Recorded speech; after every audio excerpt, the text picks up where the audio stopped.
Russia के Ukraine पर invasion के चलते उस पर दुनिया भर के 2800 प्लस सैंक्शन लग चुके हैं और लगभग 400 बड़ी कंपनियों ने खुद से या फिर प्रेशर में आके रशियन ऑपरेशन रोक दिया है या फिर बंद कर दिया है। और इनमें वहां पर बिजनेस करने वाली लगभग सारी विदेशी कार कंपनियां भी शामिल हैं, चाहे वो इकोनॉमिक कार कंपनी Hyundai हो या luxurious car company Mercedes. Russia के यूक्रेन पर फायर करने के बाद से ही वहाँ की सारी कंपनियों ने अपने बिजनेस रोकने का डिसीजन लिया है और ये कोई नहीं जानता कि ये बिजनेस कब तक बंद रहेंगे और इन्हें कितना समय लगेगा फिर से शुरू होने में। ऐसे में 60% रशियन पुतिन सपोर्टर नाटो से गुस्सा है और साथ ही साथ उन कंपनियों से भी जिन्होंने रशिया को अकेला छोड़ा है। और इसी कारण अपने देश की कंपनी टाटा और महिंद्रा के पास एक बड़ा मौका है रशिया में पैर जमाने का, जो कि हमारी दोनों ब्रांड सालों से ट्राई कर रहे हैं इंटरनेशनल एक्सपेंशन की।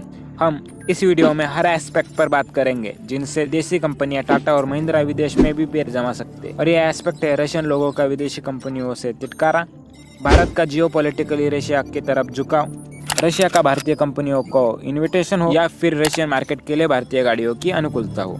चलिए ज्ञान फैलते हैं। सबसे पहले यह समझते हैं कि फिलहाल रशियन ऑटो मार्केट में इस समय क्या चल रहा है। दरअसल जब रशिया ने यूक्रेन पर इन्वेजन चालू किया था तब नाटो देशों के साथ कई कंपनियों ने वॉलंटरी या दबाव में आकर रशिया में अपने बिजनेस रोकने का फैसला किया और इसमें लगभग सारी ऑटो मेकर शामिल है। पर ज्यादातर ऑटो मेकर ने यह फैसला ना तो वॉलंटरी किया है ना तो दबाव में आकर, बल्कि उन्हें यह मजबूरी में करना पड़ रहा है क्योंकि बड़ी कंटेनर शिप कंपनियां जैसे मर्स या MSC ने अपने कंटेनर शिप रशिया में जाने से रोक दिया है क्योंकि ये जहाज बहुत आसान टारगेट होते हैं और कंपनियों को इनके डूबने से करोड़ों का नुकसान हो सकता है। अब कंटेनर शिप के सप्लाई ना करने के कारण सप्लाई चेन ठप पड़ गई है और इसी के कारण बाहर से पार्ट भी नहीं आ रहे, इसीलिए असेंबली प्लांट भी पूरी तरह से रुक गए हैं। जो कंपनियां जिनकी स्टेक रशिया में बहुत ज्यादा है उनको बहुत नुकसान हुआ है, जैसे कि रेनॉल्ट जो कि 40% जिम्मेदार है रशिया में कार बेचने के लिए। उसने अपने ऑपरेशन पर रोक लगा दी है जो सप्लाई चेन टूटने से हुआ।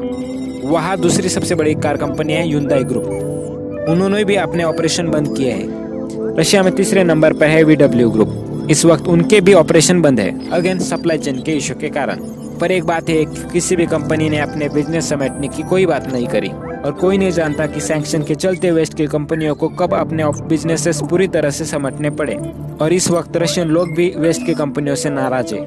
अब जानते हैं कि रशिया क्यों चाहता है कि इंडियन कंपनीज रशिया में बिजनेस करें। इस वक्त गिने चुने ही देश है जो रशियन मार्केट में गैप फिल कर सकते हैं। इसमें इंडिया एक महत्वपूर्ण देश है, ऐसा रशियन डिप्लोमेट डेनिस एलिपो का कहना है, जो कि इंडिया ने UN में अपने रशियन के तरफ झुकाव के कारण वोट एब्सटेन किया था। इसके कारण यह हुआ कि रशिया ने इंडिया के साथ अपने बिजनेस बढ़ाने की बात करी। ऐसे में इंडियन कंपनियों को रशिया में काम करना पहले से काफी आसान हो चुका है और रशियन सरकार ही नहीं बल्कि रशियन लोग भी इंडिया को काफी पसंद करते हैं। अभी इंडियन ऑटो मेकर भी चाहते हैं इंटरनेशनल मार्केट में बिजनेस करने की, जैसे टाटा मोटर जो पिछले 20 साल में 2 बार रशिया में हाथ आजमाने की कोशिश कर चुकी है पर नाकामयाब हुई, क्योंकि हम तो जानते ही है जो पहले की टाटा की गाड़ियां होती थी वो यही फेल हो जाती थी तो ग्लोबली कहाँ से चल जाती। और रही बात महिंद्रा की, तो महिंद्रा ने इंटरनेशनल प्रेजेंट बढ़ाने के लिए सैंगयोंग को खरीदा पर अनफॉर्चुनेटली सैंगयोंग ही फेल हो गई। पर प्रेजेंट में दोनों ही कंपनियों के पास ग्लोबल प्रोडक्ट है। तो सबसे पहले ये जानते हैं कि टाटा और महिंद्रा रशियन ऑटो मार्केट में कब्जा कैसे कर सकते हैं। पहले हमें रशियन मार्केट समझना होगा। रशिया की जो टॉप 10 सेलिंग गाड़ियां है वो यह रही। इसमें से 3 रशियन SUVs को हमारे SUV 300, टाटा पंच और टाटा हैरियर आराम से रिप्लेस कर सकते हैं। देखो, रशिया बहुत बड़ा देश है और भारत से बिल्कुल अलग, इसलिए हमारी कंपनियों को अपनी गाड़ियों में बहुत चेंज करने होंगे। पहला, जैसे रशिया में बहुत जगह पर रास्तों के नाम पे सिर्फ कच्ची सड़क है, टाटा और महिंद्रा को अपनी गाड़ियों में 1.5 लीटर का 4 सिलेंडर वाला पेट्रोल इंजन देना होगा। दूसरा, रशिया में मिलने वाली ज्यादातर गाड़ियां 4x4 या ऑल व्हील ड्राइव होती है, इसीलिए टाटा और महिंद्रा को अपनी गाड़ियों में 4x4 देना ही होगा विद डिप्रेशन लॉकिंग।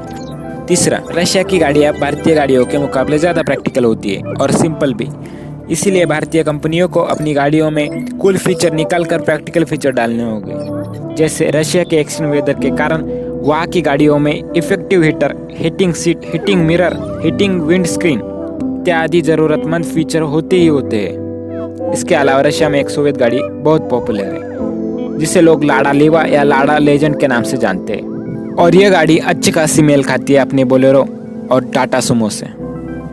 तो आज का वीडियो यही समाप्त करता हूँ। वीडियो पसंद आए तो लाइक और सब्सक्राइब करो।